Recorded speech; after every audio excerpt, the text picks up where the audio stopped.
Hello students, sum number 3 of chapter 8th quadrilateral 9th class. Diagonal AC of a parallelogram ABCD bisect angle A. हमें एक parallelogram given है ABCD in which diagonal AC bisect कर रहा है angle A को, means angle 1 और angle 2 की value क्या है, इक्वल है। ठीक है, तो हमें क्या शो करना है कि जो डायगोनल AC है ये एंगल C को भी बाइसेक्ट कर रहा है, मींस एंगल 3 और एंगल 4 भी हमें क्या शो करने हैं, इक्वल शो करने हैं। और सेकंड हमें इसमें क्या शो करना है कि जो ए बी सी डी है एक रोम्बस है। ठीक है, देखिए सबसे पहले because A B C D is a parallelogram so opposite sides are equal. ठीक है, पैरेललोग्राम की ऑपोजिट साइड्स क्या होती हैं, इक्वल होती हैं। तो सबसे पहले हम फर्स्ट पार्ट को है जो शो करते हैं कि ये जो बाइसेक्ट करेगा एंगल सी को भी। सबसे पहले देखिए आप गिवन में लिखिए a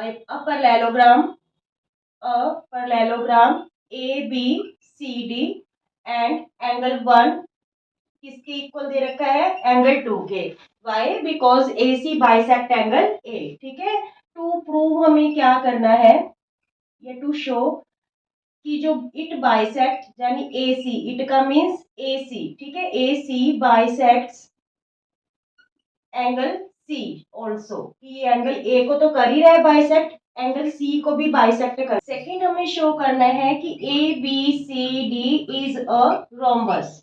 स्टूडेंट्स, रोम्बस की प्रॉपर्टी क्या होती है, रोम्बस की ऑल साइड्स इक्वल होती हैं, जबकि पैरेललोग्राम की ओनली ऑपोजिट साइड्स इक्वल है। अगर हम कोई टू एडजेंस्ट साइड इक्वल कर देंगे तो ये चारों साइड इक्वल हो जाएंगी, जिससे ये क्या बन जाएगा, रोम्बस बन जाएगा। ठीक है, सबसे पहले हम फर्स्ट पार्ट को प्रूव करते हैं कि जो AC डायगोनल है वो एंगल C को भी क्या कर रहा है, बाइसेक्ट कर रहा है, मींस एंगल 3 और एंगल 4 हमें इक्वल शो करने हैं।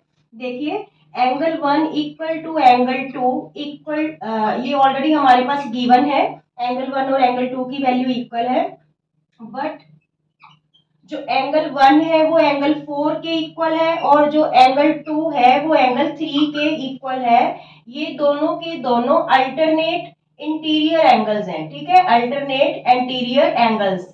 देखिए कैसे, पैरेललोग्राम है तो ऑपोजिट साइड इक्वल भी है और पैरेलल भी है। ठीक है, देखिए यहाँ पे ए बी है और ये क्या है हमारे पास, सी और डी है। ठीक है, ये AC डायगोनल है। क्लियर, तो ये वाला एंगल और ये वाला एंगल, ठीक है, मींस एंगल 2 और एंगल 3, और इधर से ये वाला एंगल एंगल 1 और इधर से ये वाला एंगल एंगल 4, तो ये क्या हो गए, अल्टरनेट इंटीरियर एंगल्स हो गए। ठीक है, एंगल 2 और एंगल 3 की वैल्यू इक्वल है, एंगल 1 और एंगल 4 की वैल्यू इक्वल है। ठीक है, तो यहाँ पे देखिए फ्रॉम इक्वेशन 1 2 एंड 3 से जब हम इनको कंपेयर करेंगे, एंगल 1 और एंगल 2 इक्वल है, मींस जो लेफ्ट हैंड साइड है this is equal, it's means angle 3 और एंगल 4 भी क्या हो गए, इक्वल हो गए। ठीक है, तो यहाँ पे लिखिए आप फ्रॉम इक्वेशन 1 2 एंड 3।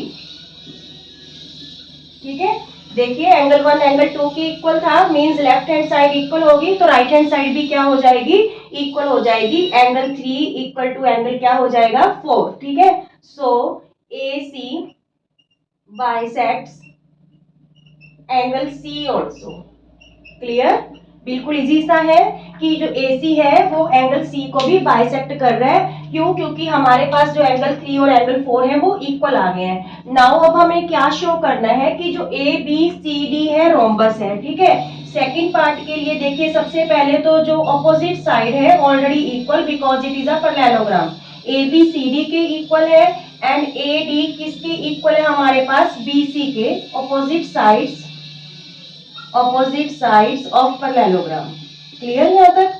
अब देखिए हमें दो एडजेंस्ट साइड इक्वल करनी है, तो हम क्या करेंगे, यहाँ पे एंगल 1 और एंगल 2 हमें गिवन था, ठीक है, इक्वल दे रखा है। ठीक है, बट जो एंगल 1 है वो एंगल 4 के इक्वल है। एंगल 1 किसके इक्वल है, एंगल 4 के, क्या बताया था रीजन, अल्टरनेट एंटीरियर एंगल्स। ठीक है, इन दोनों इक्वेशंस को देखें तो ये लेफ्ट हैंड साइड इक्वल है तो राइट हैंड साइड क्या होगी, इक्वल, मींस एंगल 2 और एंगल 4 की वैल्यू हमारे पास क्या होगी, सेम होगी। अब देखिए इन ट्रायंगल ABC में एंगल 2 इक्वल टू एंगल 4 है, हमने अभी अभी प्रूव्ड अबव। तो इनकी अपोजिट साइड भी इक्वल होंगी। एंगल 2 की अपोजिट साइड क्या है, BC, ठीक है, और एंगल 4 की अपोजिट साइड क्या है, AB। क्लियर ये बात, ठीक है। अब ये दोनों की दोनों क्या है, एडजेंस्ट साइड है, AB और BC। जो AB है वो तो देखिए CD के इक्वल है, और BC किसके इक्वल है, ED के, ठीक है। तो इट्स मींस यहाँ पे अगर हम इस इक्वेशन को 4, इस इक्वेशन को 5, इस इक्वेशन को 6 नेम दें, तो ये जो चारों साइड्स है वो क्या हो जाएंगी, इक्वल हो जाएंगी, ठीक है। तो यहाँ पे देखिए from equation 4th, 5th and 6th, ठीक है, क्या हुआ, इससे चारों साइड्स इक्वल होगी। A B equal to B C equal to C D equal to D A, hence A B C D is a rhombus, is a rhombus, ठीक है। हमने टू एडजेंस्ट साइड को स्टूडेंट्स इक्वल कर लिया।